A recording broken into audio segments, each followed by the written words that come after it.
안녕하세요. 손가락 복음 선교회 지휘자 강사입니다. 오신 것을 진심으로 환영하며 해피 바이블을 열어가도록 하겠습니다. 오늘 증거드린 말씀의 제목은요. 214강 여호와가 새 일을 세상에 창조라는 제목으로 하나님의 말씀을 나눠보는 시간을 갖도록 하겠습니다. 예레미야 31장 22절 패역한 딸아 내가 어느 때까지 방황하겠느냐 여호와가 새 일을 세상에 창조하였나니 곧 여자가 남자를 안으리라 라고 기록되어 있습니다. 여기에서 새 일이 뭐냐면은 여자가 남자를 안는 일이라고 했습니다. 새 일에 관해서 다시 한번 보시면 이사야 42장 9절 보라 전에 예언한 일이 이미 이루었느니라 이제 내가 새 일을 고하노라 라고 말씀을 하셨습니다. 시편 78편 2절에 보시게 되면은 내가 입을 열고 비유를 베풀어서 옛 비밀한 말을 발표하리니 이는 우리가 들은 바요 아는 바요 우리 열주가 우리에게 전한 바라. 여기 바가 삼바가 나왔습니다. 들은 바 아는 바 우리에게 전한 바 그 가운데 옛 비밀한 말을 이제 발표해 주신다고 했습니다.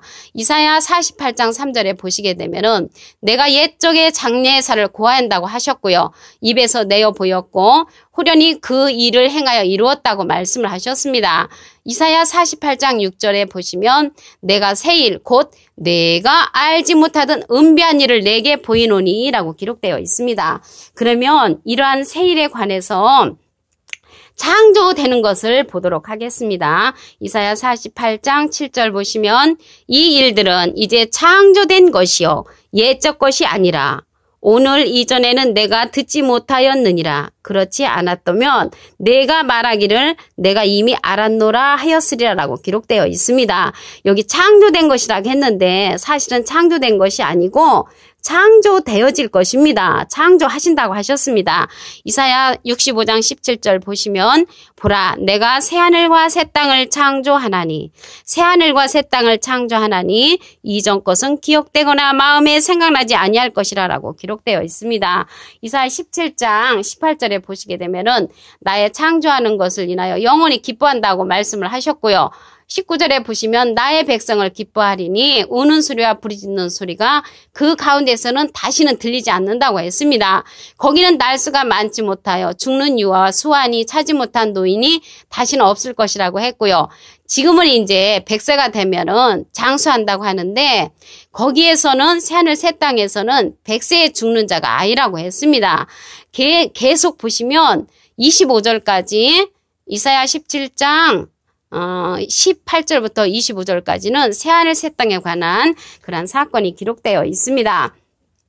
그리고 여호와께서 새하늘과 새 땅을 이제 창조하신다고 했는데 어떠한 사건이냐면요.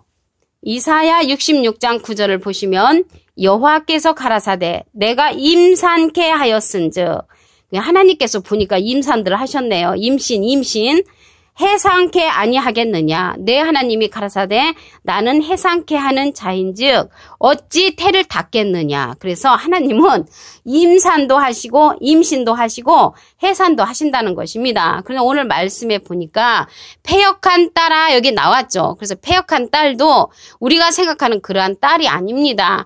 이사야 48장 8절에 보시게 되면은 괴유라고 괴유라여 모태에서부터 패역한 자가 나옵니다.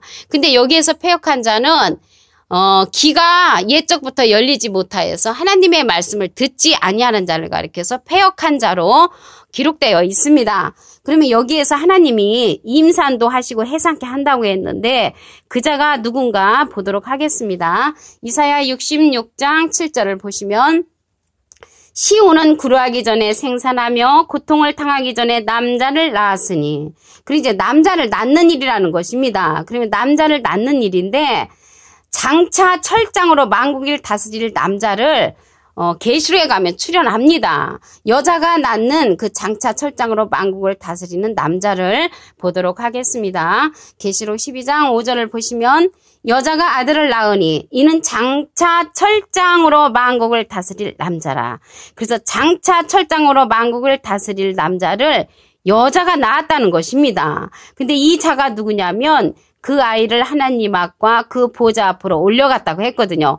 그러면 장차 철장으로 만국을 다스릴 남자는 하나님 보좌 앞에 올려갔다는 것을 볼 때 하나님 보좌에 있는 사명자라는 것을 알 수가 있습니다. 여기서 여자가 아들을 낳았다고 했는데요. 여자는 야고보서 1장 18절에 보시게 되면은 그가 그 조물 중에 우리로 한 첫 열매가 되게 하시려고 자기의 뜻을 쫓아 진리의 말씀으로 우리를 낳으셨느니라. 그래서 진리의 말씀으로 우리를 낳으신 분은 예수님이시죠. 그래서 여기에서의 여자는 예수님이라는 것을 알 수가 있습니다. 예수님이 아들을 낳았는데 이는 장차 철장으로 만국을 다스릴 남자를 낳았다는 것이죠. 이 자가 이기는 자로서 말씀에 기록되어 있습니다. 계시록 2장 26절을 보시면 이기는 자와 끝까지 내 일을 지키는 그에게 만국을 다스리는 권세를 주리니 그가 철장을 가지고 저희를 다스려 질그릇 깨뜨린 것 같이 하리라. 나도 내 아버지께 받은 것이 그러하니라. 그래서 예수님이 하나님 앞에 받은 것이 그렇듯이 이기는 자, 끝까지 예수님의 일을 지키는 그가 이기는 자라는 것입니다. 끝까지 내 일을 지키는 예수님의 일을 지키는 그가 이기는 자로서 만국을 다스리는 권세를 예수님이 주신다고 했습니다. 아까 장차 철장으로 만국을 다스릴 남자를 여자가 낳았죠. 그런데 여기에서는 예수님이 만국을 다스리는 권세를 이기는 자에게 준다고 했습니다. 그래서 이기는 자는 철장으로 만국을 다스릴 남자라는 것을 알 수가 있고요. 이 자가 끝까지 예수님의 일을 지키는 그라고 했습니다. 근데 이 만국을 다스리는 권세를 예수님이 주는데 그가 철장을 가지고 저희를 다스려 질그릇 깨뜨린 것 같이 한다고 했습니다. 나도 예수님도 내 아버지께 하나님께 받은 것이 그렇듯이 이기는 자에게 만국을 다스리는 권세를 준다는 것을 말씀을 통하여 알 수가 있습니다.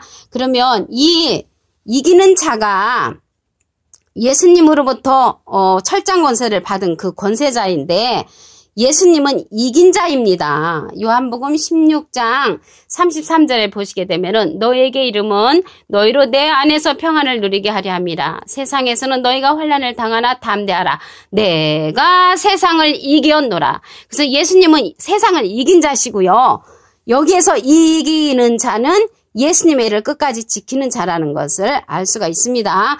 여기서 이기는 자, 예수님의 일을 끝까지 지키는 그 자는 마태복음 11장 27절에는 예수님의 소원대로 계시받는 자입니다. 마태복음 11장 27절 내 아버지께서 모든 것을 내게 주셨으니 아버지 외에는 아들을 아는 자가 없고 아들과 또 아들의 소원대로 계시받는 자 외에는 아버지를 아는 자가 없느니라라고 기록되어 있습니다. 그래서 예수님의 소원대로 계시받는 자가 만국을 다스리는 권세를 예수님으로부터 받았다는 것을 알 수가 있습니다. 그럼 만국을 다스리는 권세를 예수님이 그 이기는 자에게 주었고 이기는 자가 마태복음 11장 27절에는 예수님의 소원대로 계시받는 자라고 기록되어 있습니다.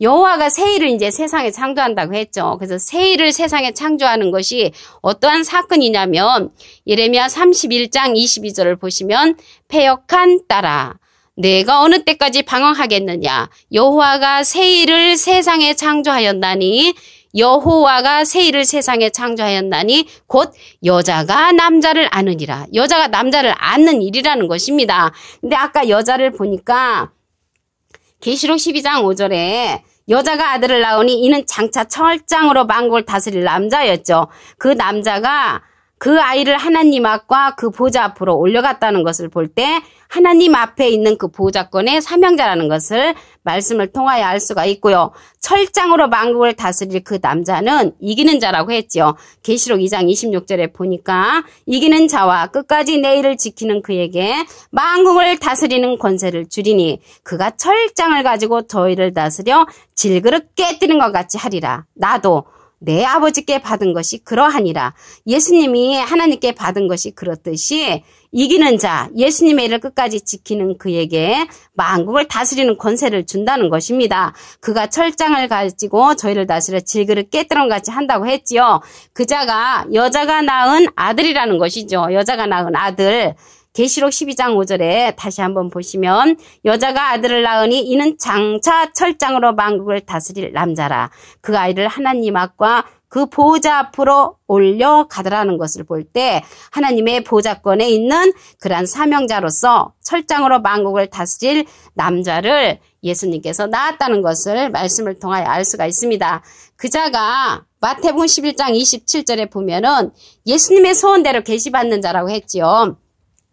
마태복음 11장 27절 내 아버지께서 모든 것을 내게 주셨으니 모든 것을 예수님한테 주셨다는 것이죠. 아버지 외에는 아들을 아는 자가 없고 그러니까 예수님 외에는 하나님을 아는 자가 없다는 것입니다. 아들과 또 아들의 소원대로 계시받는 자 외에는 아버지를 아는 자가 없느니라. 그래서 예수님은 하나님을 알고 하나님은 또한 예수님은 하나님을 알고 예수님을 아는 자는 예수님의 소원대로 계시받는 자라는 것을 말씀을 통하여 알 수가 있습니다. 우리에게 예언한 일이 이미 이루었다고 말씀을 했는데 이미 이루었다는 것은 앞으로 이루어질 것을 이렇게 말씀하신 것입니다. 세일을 우리에게 고하였죠. 이사야 42장 9절을 보시면 보라 전에 예언한 일이 이미 이루었느니라. 이제 내가 세일을 고하노라 하셨고요. 이사야 48장 6절에도 보시게 되면은 세일 곧 내가 알지 못하던 은비한 일을 내게 보인다고 그렇게 말씀을 하셨습니다. 이사야 48장 8절에도 보시게 되면은 패역한 자가 나오는데 오늘 여기 패역한 딸이 나왔죠. 패역한 딸은 여호와의 말씀을 듣지 아니한 그러한 자들을 가리킵니다. 이들이 누구냐면 안일한 부녀들로 나오거든요. 하나님의 말씀에 귀를 기울이지 않는 자. 이사야 32장 9절에 보시게 되면은 너희 안일한 부녀들아 일어나 내 목소리를 들을지어다. 그래서 하나님의 목소리에 귀를 기울이지 않는 자가 안일한 부녀, 딸로 나왔다는 것입니다. 너희 염려 없는 딸들아 내 말에 귀를 기울일지어다. 그래서 여호와의 말씀에 귀를 기울이지 않는 그런 딸들을 가리켜서 패역한 딸이라고 기록되어 있습니다.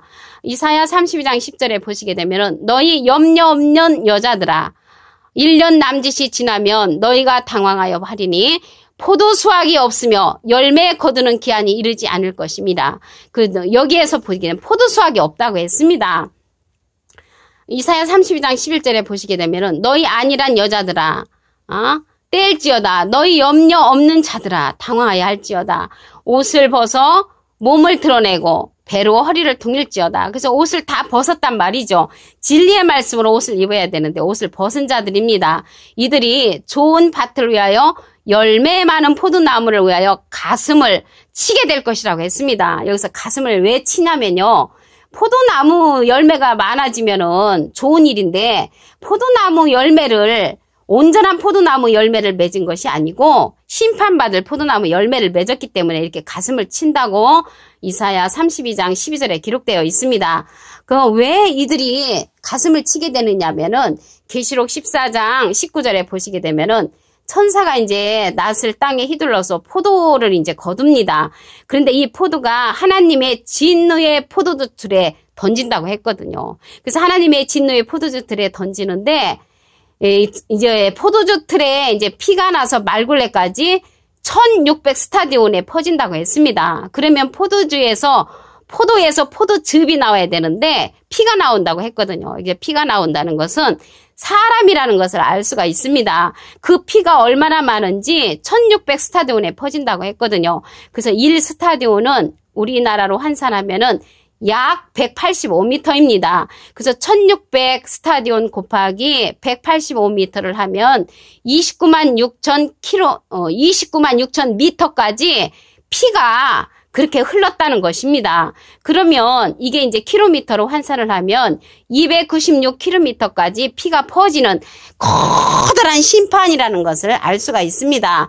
그래서 여기에서 패역한 그 딸들이 심판받는 것은 많은 포도나무를 맺었지만 가슴을 치는 하나님의 진노의 포도주 틀에 들어갈 자를 거두었기 때문에 가슴을 치게 된다는 것입니다. 오늘 214강 여호와가 세일을 세상에 창조라는 그러한 제목으로 하나님의 말씀을 나눠보는 시간을 가졌습니다. 감사합니다.